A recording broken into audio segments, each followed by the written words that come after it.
Number 4, the Colts are up on the board. There's no other trades going on here. I'm taking Anthony Richardson at quarterback for the Colts. So, like I said earlier, Stroud 2A and 2B, him and Richardson, I had them tied for second.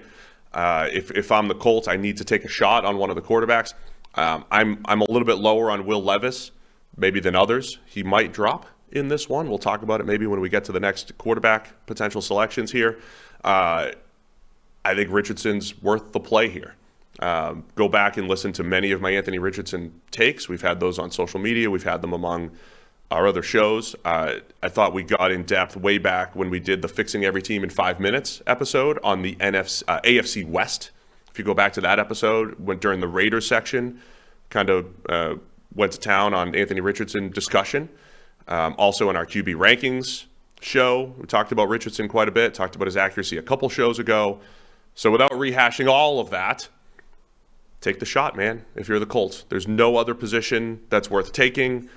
There's rumors about them trading down and taking different quarterbacks, whatever it might be. Just Hendon Hooker. Take a quarterback and see if he's your guy. If he's not, you move on, but take a shot here with the Richardson at 4.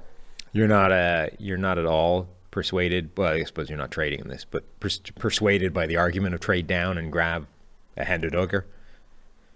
I wouldn't. I mean, I've made the point that maybe teams should do that, right? Like you should play to the uncertainty at the quarterback position and say, I don't really know if Anthony Richardson's better than Hendon Hooker.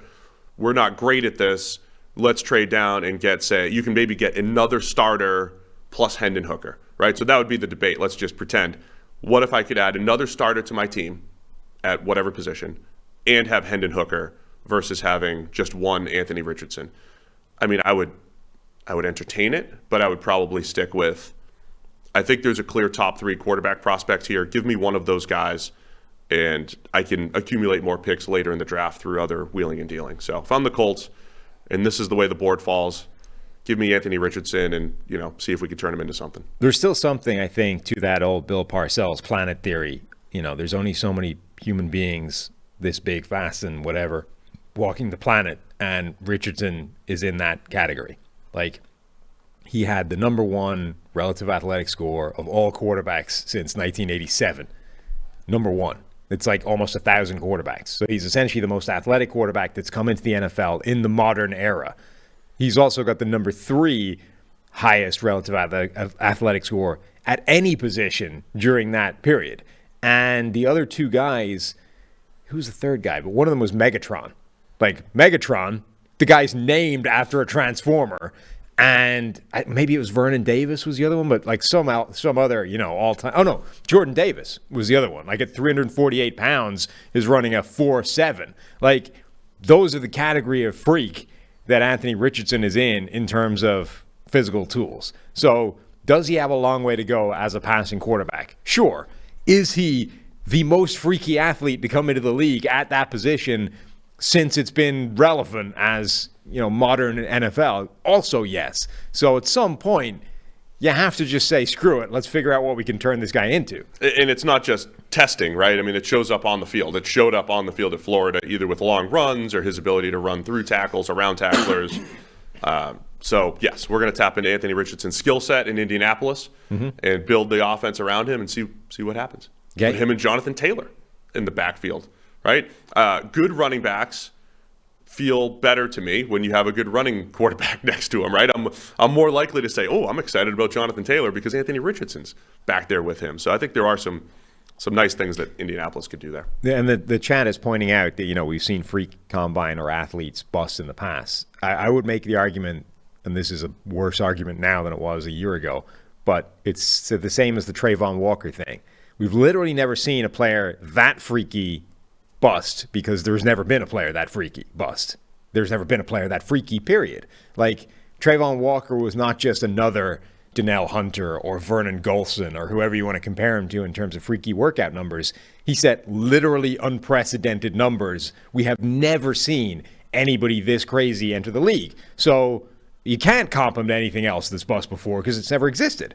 I would say Richardson is in that. I mean, he is in that category. He's literally the most athletic quarterback for his size that has ever entered the league.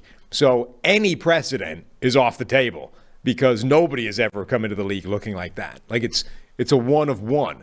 So have previously athletic players looked great in shorts and busted? Absolutely. But again, never seen this before because it's never happened before. And let me just say this as concisely as I can. That's not the only, I mean, that's part of the reason why you want to take him. The reason why I'm taking quarterback here is because even if there's bust potential, there's always bust potential. There was bust potential with Andrew Luck and with Trevor Lawrence. We just felt like, hey, it's lower, right? Right. The value of hitting on a quarterback is unbalanced with the value of hitting on every other non-quarterback. The next players on the board: Jalen Carter, Devin Witherspoon, Tyree Wilson, Quentin Johnston. Those guys don't matter. If you're Jim Irsay, owner of the Colts, or you're Chris Ballard, GM of the Colts, does it matter if you got a very good Jalen Carter if you don't have a quarterback? If you got a very good Devin Witherspoon, Tyree Wilson, any of those players, if you get any of those players and they hit, even become Pro Bowlers, even if they become All-Pro, it doesn't matter until you have a quarterback. And then if your quarterback doesn't hit, what did you leave on the table? You left on the table a starter, a good player. You left on the table a Jalen Carter to take a shot at a quarterback to see if he's the guy. And then if 2 years down the road he's not the guy, you move on to the next guy.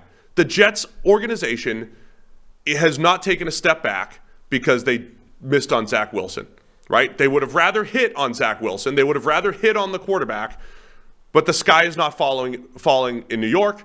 They move on to the next guy, right? And the only thing they missed out on was, well, in that draft, okay, maybe they missed out on Jamar Chase or Micah Parsons and a very good player. But most drafts aren't like that. You take your shot at quarterback and it does not crush your franchise. So that's why you do that, even if there's bust potential.